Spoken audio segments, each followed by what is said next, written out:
साथियों, हिंदी नेटशाला में आप सभी का पुनः हार्दिक अभिनंदन है। हम पढ़ रहे हैं आधुनिक काल के प्रश्नोत्तरों का संकलन। वर्तमान में भारतवर्ष में जितने भी प्रैक्टिस सेट उपलब्ध हैं उनमें से ये सर्वश्रेष्ठ प्रैक्टिस बुक मैं आपको करवा रही हूँ।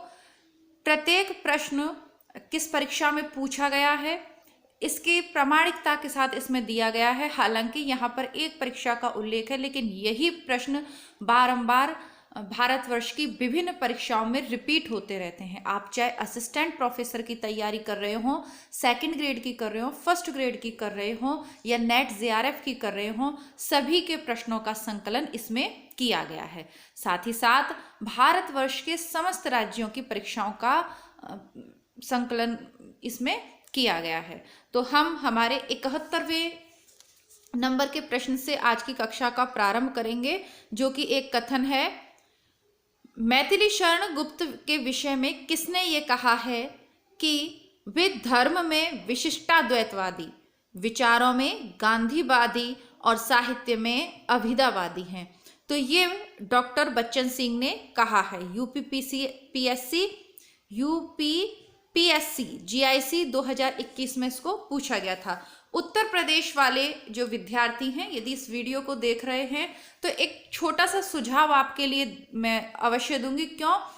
इसलिए क्योंकि आपके जितने भी टीजीटी और पीजीटी के पेपर हैं उनकी अलग से प्लेलिस्ट मैंने चैनल पे बनाई है, लिंक मैं डिस्क्रिप्शन बॉक्स में दे दूंगी। उनको अध्ययन करने के बाद कम से कम 40-50 प्रश्न पत्र हमने देखे होंगे पुराने। यह आप निश्चित मानिए कि आपके पेपर में बच्चन सिंह की बुक से 2 से 3 प्रश्न पूछे जा रहे हैं पिछले कुछ सालों से। विशेषतः 2021 में जितने भी पेपर हुए, टीजीटी उठाइए, पीजीटी उठाइए, जीआईसी वाला उठाइए, इससे पूर्व आपका एलटी ग्रेड वाला हुआ था, कई सारी विभिन्न परीक्षाएं, कोई भी पुराना पेपर उठा लीजिए, वो प्रैक्टिस सेट के रूप में आगे के लिए उपयोगी होते, उन सब में डॉक्टर बच्चन सिंह के 1 या 2 कथन पूछे गए हैं। लेकिन साथ ही साथ मैं आपको ये जानकारी दे दूं कि डॉक्टर बच्चन सिंह के 2 प्रश्न पूछे जाएंगे। रामस्वरूप चतुर्वेदी से नेट में 1 प्रश्न पूछा जाता रहा है। पुराने पेपर हल करेंगे तो स्वयं जान जाएंगे, किंतु सर्वाधिक जिस पुस्तक से प्रश्न पूछे जाते हैं वो अंततः रामचंद्र शुक्ल की ही है। अर्थात इन 2-3 प्रश्नों को यदि आप छोड़ दें तो सर्वाधिक जो उपयोगी बुक रहेगी वह शुक्ल की बुक आपके लिए रहेगी। आरपीएससी में डायरेक्ट शुक्ल से पूछे जा रहे हैं, नेट में भी डायरेक्ट पूछे जा रहे हैं, और जिनमें शुक्ल को नाम नहीं दिया गया है शुक्ल का, वहां भी उत्तर के रूप में प्रामाणिकता के लिए शुक्ल की बुक का संदर्भ लिया जाता है। तो आप लोग ये विशेष ध्यान दें कि शुक्ल की बुक अवश्य पढ़नी है।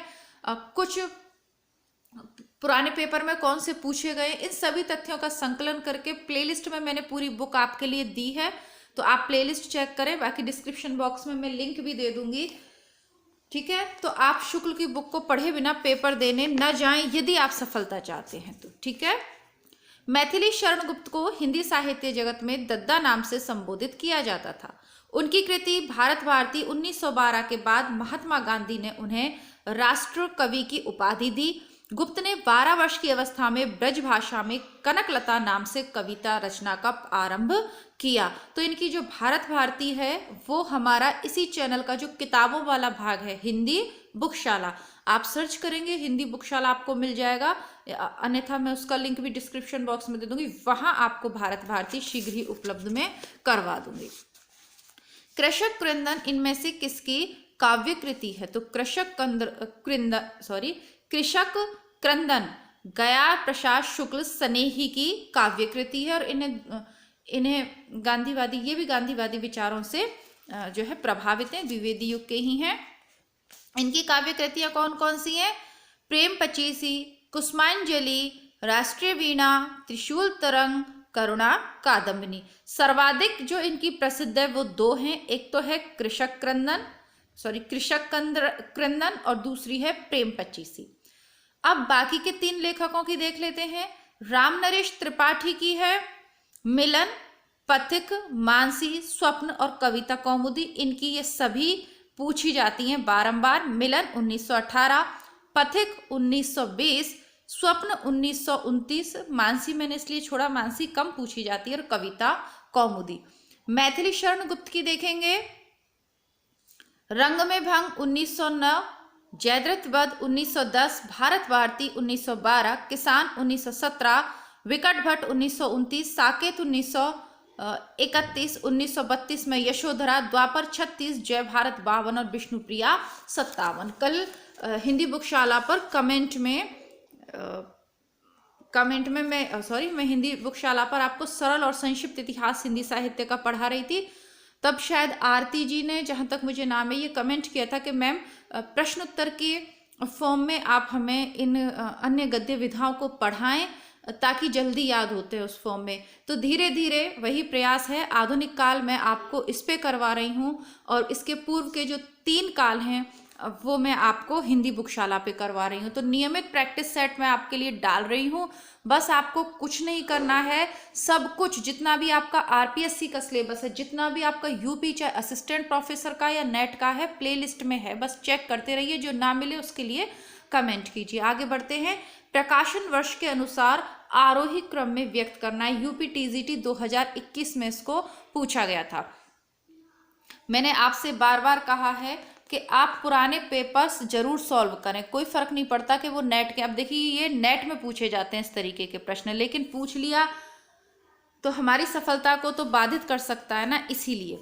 तो सबसे पहले भारत भारती 1912 में, उसके बाद साकेत 31 में, यशोधरा 32 में और जय भारत 52 में। 3 अगस्त को कवि दिवस के रूप में इनकी जयंती मनाई जाती है। और 1994 में मैथिली शरण गुप्त को भारत सरकार ने पद्म भूषण से सम्मानित किया। अब यहाँ पर साकेत का नवम सर्ग बहुत सारी प्रतियोगी परीक्षाओं के सिलेबस में है और मैंने आपको चैनल पे करवाया भी है। तो हिंदी साकेत का नवम सर्ग अभी तक आपने नहीं पढ़ा है तो देखिएगा, वो हमारे चैनल के जो भी प्रसिद्ध वीडियोस हैं उनमें से एक है। किस कवि का उपनाम हितैषी है? जगदम्बा प्रसाद। जगदम्बा प्रसाद हितैषी उपनाम से, हितैषी उपनाम से ये करते थे। उन्नाव उत्तर प्रदेश के रहने वाले थे। मातृगीता, कल्लोलनी, वैकाली, दर्शना।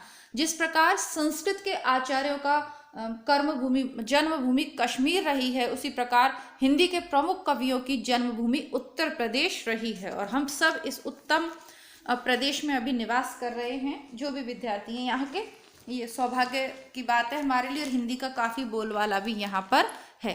प्रिय प्रवास के विषय में सही कथन क्या है?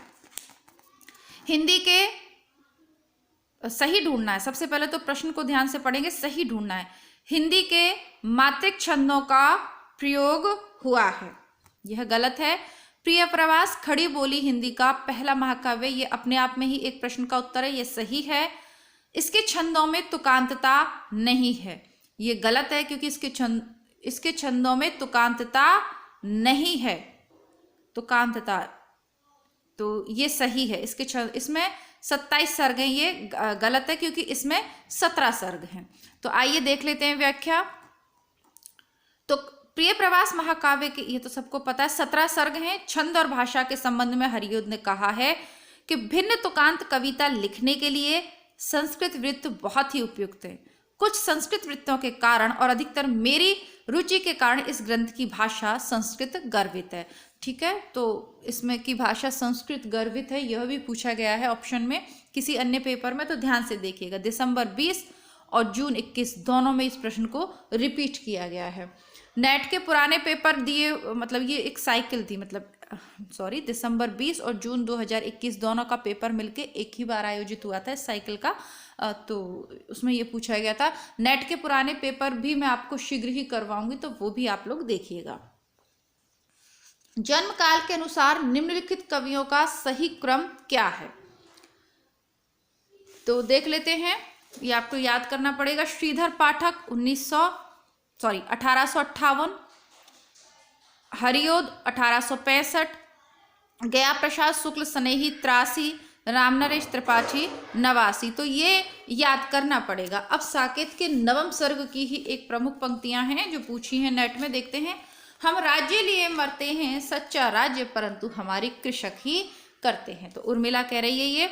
सामंती समाज में स्त्रियां मर्यादा के नाम पर घर की 4 दीवारी में कैद रहती हैं, सही नहीं है, ये तो सही बात है, क्योंकि उर्मिला इस चीज़ को अनुभव करती है। किसान स्त्रियां अपने पतियों के साथ स्वतंत्रता पूर्वक विचरण करती हैं, ये सही है।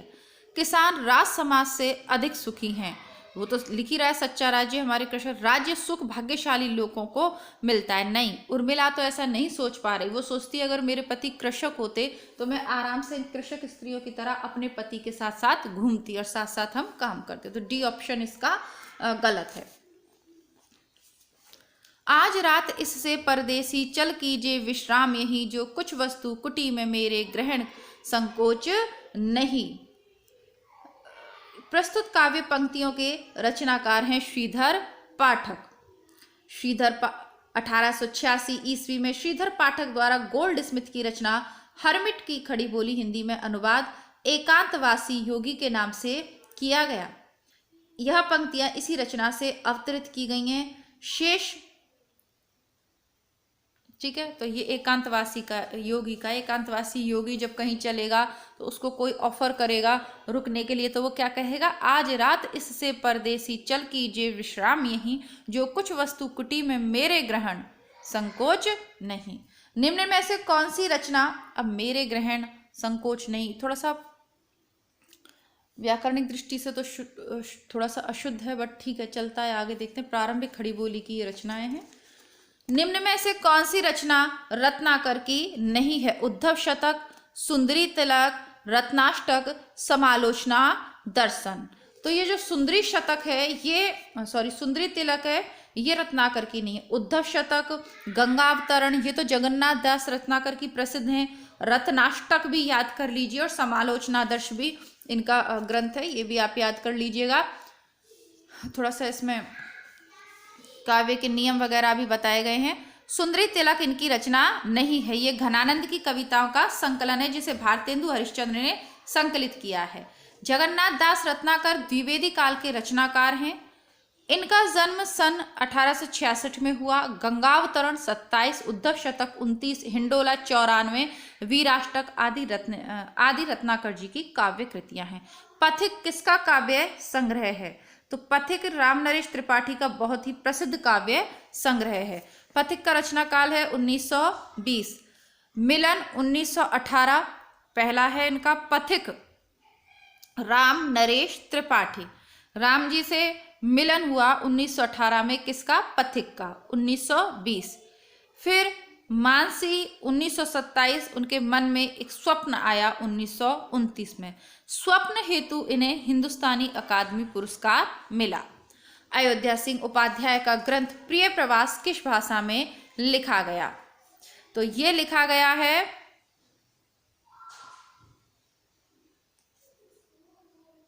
खड़ी बोली में ना, खड़ी बोली का प्रथम है, और इसमें 17 सर्ग हैं। कृष्ण के बचपन से मथुरा प्रस्थान तक का वर्णन है। अगला है इनका 1937 में इन्होंने लिखा है पारिजात। 15 सर्ग हैं। आध्यात्मिक एवं धार्मिक विषयों का इसमें वर्णन है। वैदेही वनवास 1940, 18 सर्ग हैं। राम के द्वारा सीता के निर्वासन की कथा। प्रिय प्रवास को पहला इसको महाकाव्य माना जाता है खड़ी बोली को, और सर्वप्रथम इसका नाम ब्रजांगना विलाप था। हरिओद को डॉक्टर गणपति चंद्र गुप्त ने आधुनिक काल का सूरदास भी कहा है। श्रीधर पाठक ने कौन सा अनुवाद ब्रज भाषा में किया? उजड़ ग्राम। ये सब मैंने शुक्ल की बुक में आपको बहुत अच्छे से पढ़ाए। देखिए, मैंने आपको बार बार ये कहा है कि जहाँ तक शुक्ल ने लिखा है ना, उसमें से आपका 80% 70% पेपर सेट होता है।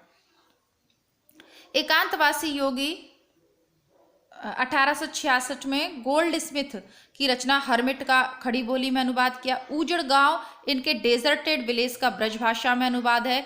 श्रांत पथिक गोल्ड स्मिथ के ट्रेवलर का खड़ी बोली हिंदी में अनुवाद है। ये 1902 में इन्होंने किया। तो आपके 82वें नंबर का प्रश्न हो गया है। अब आगे देखते हैं, गौतम बुद्ध की पत्नी के उज्जवल चरित्र के अंकन के लिए मैथिली शरण गुप्त ने किस ग्रंथ की रचना की? नाम से ही स्पष्ट है, यशोधरा। सिद्धि हेतु गए, सिद्ध हेतु स्वामी गए, यह गौरव की बात, पर चोरी चोरी गए, यही बड़ा आघात।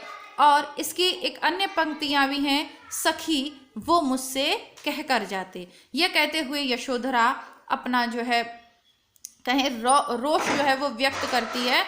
और यहाँ पर इसके माध्यम से सर्वप्रथम जो गौतम बुद्ध को भगवान की जो पदवी दी जाती है ना, उनकी ये छवि यहाँ पर ये धूमिल होती है कि वो अपनी पत्नी और बच्चों को छोड़कर बिना बताए चले गए थे। तो इससे वो उस उपलब्धि को, ज्ञान के क्षेत्र में तो बहुत ऊंचा उनका स्थान रहा, लेकिन सामाजिक उसमें थोड़ा सा ये बात उनके चरित्र के हिसाब से उनको सुशोभित नहीं करती। हालांकि वो बता के भी जा सकते थे, जैसे लक्ष्मण उर्मिला को बता के गए, जैसे कृष्ण गोपियों को और राधा को बताकर गए। इनकी अन्य रचनाएं बार बार देख ली हैं। मनोविनोद भाग 1, 2, 3 किसकी रचना है? श्रीधर पाठक की। मनोविनोद 1882 भाग 1, 2, 3 श्रीधर पाठक का ब्रज भाषा में रचित मौलिक काव्य है। श्रीधर पाठक खड़ी बोली के प्रथम स्वच्छंदतावादी कवि हैं। इनका कश्मीर सुषमा 1904 ईस्वी में ब्रज भाषा में रचित अनेक अन्य मौलिक काव्य है। कश्मीर सुषमा 1904 में काफ़ी फेमस है इनका। हल्दी घाटी नामक महाकाव्य के रचयिता कौन है? श्याम नारायण पांडे। हल्दी घाटी तथा जौहर 1945 में इनका महाकाव्य है। माखनलाल चतुर्वेदी राष्ट्रीय सांस्कृतिक धारा के हैं और इन्हें एक भारतीय आत्मा के उपनाम से जाना जाता है। शुक्ल ने प्रिय प्रवास में किस विशेषता का उल्लेख नहीं किया है? अधिकतर पदों में बड़े ढंग से हिंदी अपनी चाल पर चलती दिखाई पड़ती है। इसकी कथा वस्तु एक अच्छे प्रबंधन के लिए पर्याप्त है। यह शुक्ल ने नहीं लिखा है। यह काव्य अधिकतर भाव व्यंजनात्मक और वर्णनात्मक है। यह कहा है हिंदी को है, था, किया, दिया ऐसी दो एक क्रियाओं के भीतर ही सिमट कर रह जाना पड़ा है। तो ये सब शुक्ल ने प्रिय प्रवास के विषय में लिखा है। जब आप रामचंद्र शुक्ल का हिंदी साहित्य का इतिहास में द्विवेदी काल पढ़ेंगे तो ये चीज़ मैंने आपको वहाँ बहुत अच्छे से समझाई है और कहा भी है कि जब आप यहाँ ध्यान से, तो प्रश्न यहीं से बनता है, आपको बताया भी है। इसका लिंक भी मैं डिस्क्रिप्शन बॉक्स में दे दूंगी, आप इसको जो है ज़रूर देखिएगा। इनकी अन्य रचनाएं देखते हैं। रसिक रहस्य 1899, प्रेम प्रपंच 1900, चौखे चौपदे 1932, चुभते चौपदे 24, प्रिय प्रवास 14, पद्म प्रसून 25, रस कलश 31। इनका ये जो रस कलश है ये एक काव्यांग विवेचन का ग्रंथ है। फूल पत्ते 35, कल्पलता 37, मर्म स्पर्श 56, भालों में रणझंकार अभी, लटकी कट में तलवार अभी, भोलेपन में ललकार अभी, आंखों में है अंगार अभी। प्रज्ञा प्रभा उपयुक्त पंक्तियां किस कवि की हैं? तो यह श्याम नारायण पांडे की हैं। अभी हमने पढ़ा हल्दी घाटी और जौहर इनकी कृतियां हैं। वर्तमान में आपका खून का टीका उपन्यास है, यादवेंद्र सिंह का, सिलेबस में लगा हुआ है, हिंदी बुकशाला पे मैं करवा चुकी हूँ। मोहन राकेश के जितने भी नाटक हैं फेमस हैं, 3 नाटक हैं, तीनों ही फेमस हैं। लहरों के राजहंस, आषाढ़ का एक दिन और आधे अधूरे, जो भी सिलेबस में वो करवा चुकी हूँ। आरपीएससी की सभी कहानी करवा चुकी हूँ, सारे निबंध करवा चुकी हूँ, तिब्बत यात्रा से लेकर बहुत कुछ मैं आपको प्लेलिस्ट में करवा चुकी हूँ, बस आपको चेक करना है। भारत भारती के रचनाकार कौन है? मैथिली शरण गुप्त 1912 में लिखी है। भारत भारती 1912 में लिखी है इन्होंने। अगर मैं गलत हूं तो मुझे कमेंट में बताइएगा। आधुनिक काल के काव्य में कविताएं किस भाषा में लिखी जाती थी? ब्रज में। आधुनिक काल के काव्य में कविता, हाँ सही बात है, खड़ी बोली में लिखी जाती थी।